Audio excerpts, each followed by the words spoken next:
നമസ്കാരം. മുക്കാൽ നൂറ്റാണ്ട് പിന്നിട്ട് കേരള ചരിത്രത്തിൽ അറിയപ്പെടുന്ന വനിതാ നേതാക്കൾ കുറവാണ്. KR ഗൗരിയമ്മയെപ്പോലെ തലയെടുപ്പുള്ള നേതാക്കൾ വളരെ അപൂർവമായി മാത്രമേ കേരള രാഷ്ട്രീയത്തിൽ ഉദയം ചെയ്യാറുള്ളൂ. ഇപ്പോൾ നമുക്ക് പേരെടുത്ത് പറയാൻ പറ്റുന്ന പല നേതാക്കളുമുണ്ടെങ്കിലും ഒന്നാം നിര നേതാവ് എന്ന നിലയിൽ നമുക്ക് കണക്കാക്കാൻ പറ്റുന്ന രണ്ട് വനിതകൾ മാത്രമേ ഉള്ളൂ. KK ശൈലജ ടീച്ചറും ശോഭാ സുരേന്ദ്രനും. എവിടെ ചെന്നാലും സ്വന്തമായി ആളെ കൂട്ടാൻ കെൽപ്പുള്ള, ഏതു മണ്ഡലത്തിൽ മത്സരിച്ചാലും വോട്ട് ശതമാനം വർദ്ധിപ്പിക്കുന്ന, ഏറെ അപൂർവതകളും സവിശേഷതകളുമുള്ള വനിതാ നേതാവാണ് ശോഭാ സുരേന്ദ്രൻ. ശോഭ രാഷ്ട്രീയ എതിരാളികൾക്കെതിരെ മാത്രമല്ല, സ്വന്തം പാർട്ടിക്കാർക്കെതിരെയും പടപൊരുതിയാണ് മുമ്പോട്ട് പോയത്. 10ാം തവണയാണ് ശോഭാ സുരേന്ദ്രൻ ഇക്കുറി പാലക്കാട് കോൺഗ്രസ് സ്ഥാനാർത്ഥി പിഷാരടിക്കെതിരെ മത്സര രംഗത്തെത്തിയത്. മുൻപൊരിക്കലും ശോഭ ജയിക്കുമെന്ന് ആരും കണക്കാക്കിയിരുന്നില്ലെങ്കിൽ ഇക്കുറി തെരഞ്ഞെടുപ്പ് പ്രഖ്യാപിച്ചപ്പോൾ മുതൽ BJP ഉറപ്പിച്ച 2-3 സീറ്റിൽ ഒന്നായിരുന്നു ശോഭ മത്സരിച്ച പാലക്കാട്. തെരഞ്ഞെടുപ്പിൻ്റെ തൊട്ടു തലേന്ന് വോട്ടിന് കോഴ വിവാദത്തിൽപ്പെടുകയും ശോഭയുടെ തിളക്കത്തിന് കുറവ് സംഭവിക്കുകയും ചെയ്തത് ശോഭയുടെ തെരഞ്ഞെടുപ്പ് ഫലത്തെ ബാധിച്ചേക്കും എന്നാണ് റിപ്പോർട്ട്. ശോഭ ഉറപ്പായും ജയിക്കുമെന്ന് കരുതിയിരുന്ന പലരും ശോഭ ജയിക്കുമോ എന്ന കാര്യത്തിൽ ആശങ്ക രേഖപ്പെടുത്തുന്നു. ഉറപ്പായി ജയിപ്പിക്കേണ്ട 10 പേരുടെ ലിസ്റ്റിൽ മറുനാടൻ ഉൾപ്പെടുത്തിയിരുന്നവരിൽ ഒരാൾ ശോഭാ സുരേന്ദ്രനായിരുന്നു. ശോഭ ജയിക്കേണ്ട കഴിവുള്ള നേതാവാണ്. ഇപ്പോൾ പുറത്തു വന്നിരിക്കുന്ന വിവാദങ്ങൾ സത്യമാണെങ്കിലും അല്ലെങ്കിലും ശോഭയുടെ തിളക്കത്തിന് കോട്ടം സംഭവിച്ചിട്ടുണ്ട് എന്നത് വസ്തുതയാണ്. വോട്ടിന് വേണ്ടി പണം കൊടുത്ത ആദ്യത്തെ ആൾ ശോഭാ സുരേന്ദ്രനല്ല. കേരള രാഷ്ട്രീയത്തിലെ എല്ലാ പാർട്ടികളും പണം കൊടുത്തു തന്നെ വോട്ട് വാങ്ങുന്നുണ്ട് എന്നത് എല്ലാവർക്കും അറിയാവുന്ന പച്ച പരമാർത്ഥമാണ്. ഏറ്റവും കൂടുതൽ വോട്ടിന് വേണ്ടി പണം കൊടുത്ത ആരോപണം നേരിടുന്ന ഒരാൾ ബേപ്പൂരിൽ അട്ടിമറിക്കിറങ്ങിയ PV അൻവറാണെന്ന് ഓർക്കണം. ഇതൊക്കെയാണെങ്കിലും തെളിവോടുകൂടി പിടിക്കപ്പെടുന്ന ആദ്യത്തെ ആൾ ശോഭാ സുരേന്ദ്രനാണ്. ശോഭ പിടിക്കപ്പെട്ട സാഹചര്യത്തിൽ ശോഭയ്ക്ക് നേരിട്ട് എന്തു ബന്ധം എന്നതൊക്കെ പ്രസക്തമായ ചോദ്യമാണെങ്കിലും ആ വിവാദത്തിൽ ശോഭ നൽകിയ വിശദീകരണം തൃപ്തികരമായിരുന്നില്ല. ആദ്യം ശോഭ പറഞ്ഞത് പണം കൊടുത്ത സ്ത്രീയുടെ ബന്ധുവാണ്, വല്യമ്മയാണ് പണം വാങ്ങിയ സ്ത്രീ എന്നാണ്. പിന്നീട് ആ സ്ത്രീയെ തനിക്കറിയില്ല, കോൺഗ്രസ്സുകാർ നിയോഗിച്ചതാണെന്ന് പറഞ്ഞു.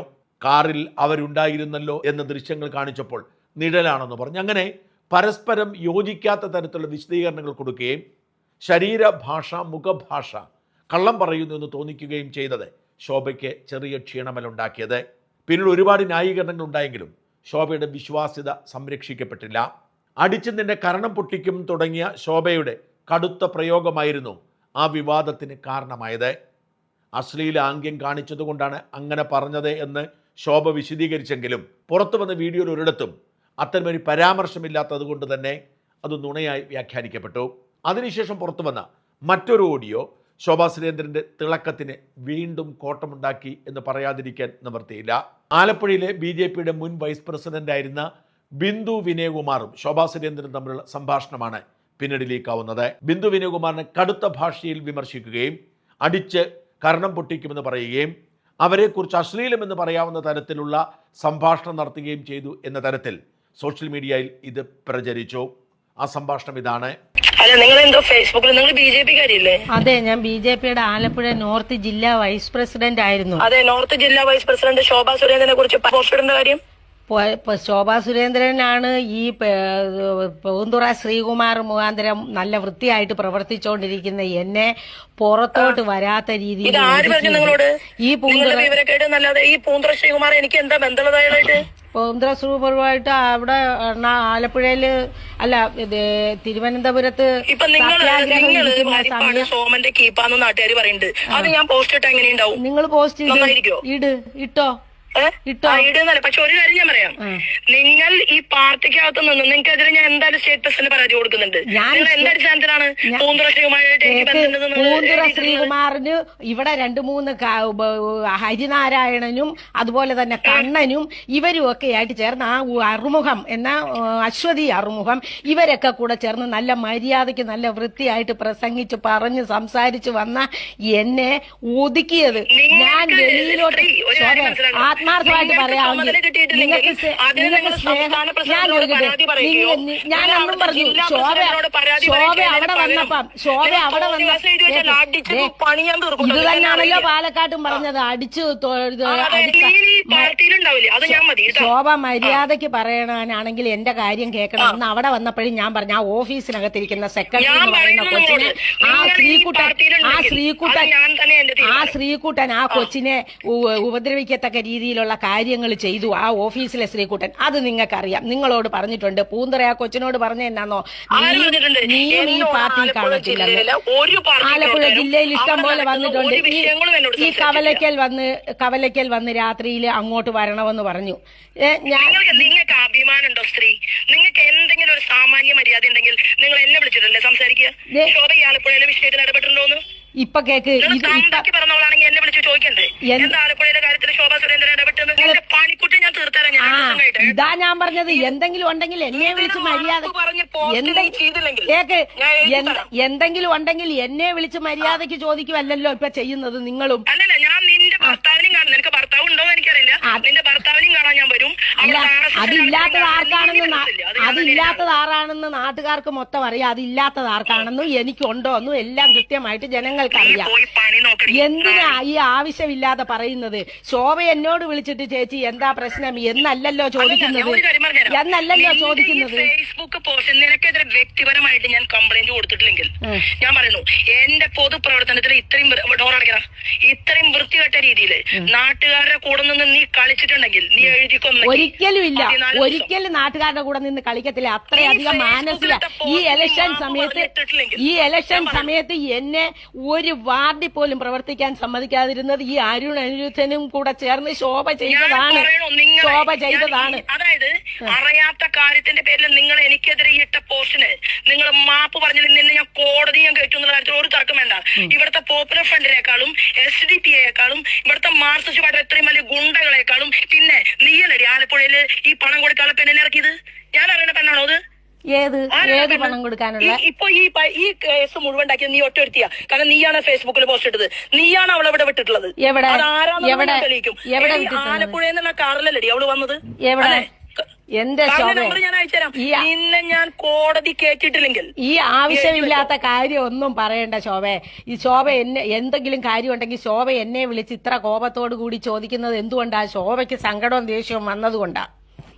അതേസമയം എന്നോട് സ്നേഹമായിട്ടാണോ ചോദിച്ചത്? ഇതുപോലെ എല്ലാവർക്കും വിഷമമുണ്ട്.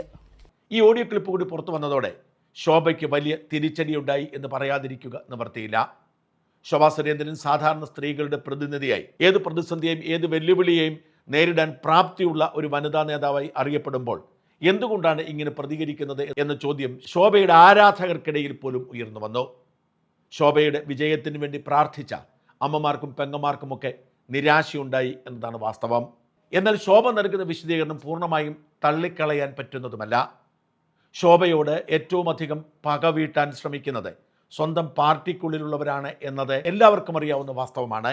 ശോഭ എതിർ പാർട്ടിക്കാർക്കൊപ്പം തന്നെ സ്വന്തം പാർട്ടിക്കാർക്കെതിരെയും യുദ്ധം നയിച്ചാണ് ഇത്ര വരെയെങ്കിലും എത്തിയത്. ഒരു മണ്ഡലത്തിൽ സീറ്റ് കൊടുത്താൽ അവിടെ അവർ ഓളമുണ്ടാക്കുമെങ്കിലും അടുത്ത തെരഞ്ഞെടുപ്പിൽ അവരെ മറ്റൊരു മണ്ഡലത്തിലേക്ക് മാറ്റുന്നത് നേതാക്കളുടെ പതിവായിരുന്നു. ആദ്യമായാണ് ശോഭയ്ക്ക് ജയസാധ്യതയുള്ള ഒരു സീറ്റ് കൊടുക്കുന്നതും ശോഭ യുദ്ധത്തിനിറങ്ങുന്നതും.